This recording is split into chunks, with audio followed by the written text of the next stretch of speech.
The last 18 months, 2 years in particular have been just such a strong market.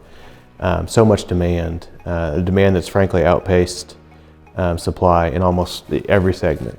And that's true nationally, and certainly it's been here, true locally as well. Typically, and this is the good and the bad of the local market, we're a little bit insulated sometimes for some of those, the true, we didn't see the huge run up in the bubble that other parts of the country did when things get huge.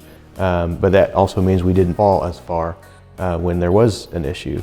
And so what you've started to see maybe a little bit in some of the markets is maybe a little bit of that, certainly not a bad market, but maybe a little bit of settling down.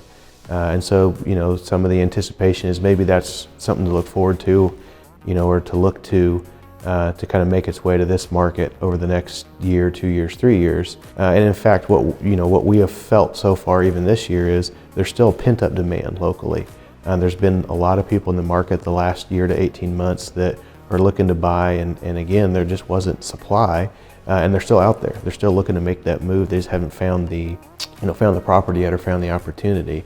And so that's what we look to capitalize on. I mean, we look for there still to be, depending on the segment certainly and the property specific, there's still going to be a seller's market in some of those, and that's where we look again to use that auction method, that competition to capitalize on that.